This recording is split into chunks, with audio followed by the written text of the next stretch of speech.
Hello, നമുക്കിന്ന് evening snacks ആയിട്ട് ഒരു ഫ്രഞ്ച് ടോസ്റ്റ് ഉണ്ടാക്കി നോക്കിയാലോ? സ്കൂൾ വിട്ടൊക്കെ വരുന്ന നേരത്ത് നമുക്ക് കുട്ടികൾക്ക് ഉണ്ടാക്കി കൊടുക്കാൻ പറ്റുന്ന ഒരു നല്ല ഡിഷാണിത്. വളരെ സിമ്പിൾ ആണ്. ഇവിടെ അതിന് വേണ്ടിയിട്ട് ഞാനൊരു 3 മുട്ട എടുക്കണമെന്നുണ്ട്. അതിനുശേഷം കുറച്ച് പഞ്ചസാര എടുത്തിട്ടുണ്ട്. അതേപോലെ തന്നെ ഉപ്പും എടുത്തിട്ടുണ്ട്. എന്നിട്ട് ഇത് നന്നായിട്ട് ഇളക്കി മിക്സ് ചെയ്യുക ട്ടോ. മിക്സിങ്ങിലാണ് ഇതിന്റെ മെയിൻ ആയിട്ടുള്ള കാര്യങ്ങൾ ഇരിക്കുന്നത്. നന്നായിട്ട് മിക്സ് ചെയ്യുക.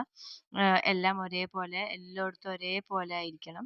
ഒരു യെല്ലോ കളർ ആവണ വരെ നന്നായിട്ട് മിക്സ് ചെയ്ത് കൊടുക്കുക. അതിനുശേഷം നമ്മളൊരു പാൻ വെക്കുക. പാൻ ആണെങ്കിൽ പാൻ അല്ലാന്നുണ്ടെങ്കിൽ ദോശച്ചട്ടിയാണ് ഞാനിവിടെ വെച്ചിട്ടുള്ളത്. ആ ചട്ടി വെച്ചിട്ട് അതിലേക്ക് ഞാനിവിടെ എടുക്കുന്നത് നെയ്യാണ് ട്ടോ. മിൽമേന്റെ നെയ്യാണ് എടുക്കുന്നത്.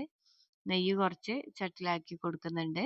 എന്നതിന് ശേഷം ഒന്ന് മൊത്തത്തിൽ എല്ലാ ഭാഗത്തും സ്പ്രെഡ് ചെയ്ത് കൊടുക്കുക. എല്ലായിടത്തും ഒരേപോലെ ഈക്വൽ ആയിട്ട് എത്താൻ വേണ്ടിയിട്ട്.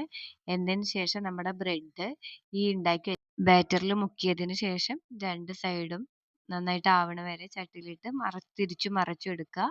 അതേപോലെ തന്നെ ബാക്കിയുള്ള ബ്രെഡുകളും ഇതേപോലെ ഉണ്ടാക്കി എടുക്കുന്നുണ്ട്. വളരെ സിമ്പിൾ ആയിട്ടുള്ള ഒരു ഈവനിങ് സ്നാക്സ് ആണ്.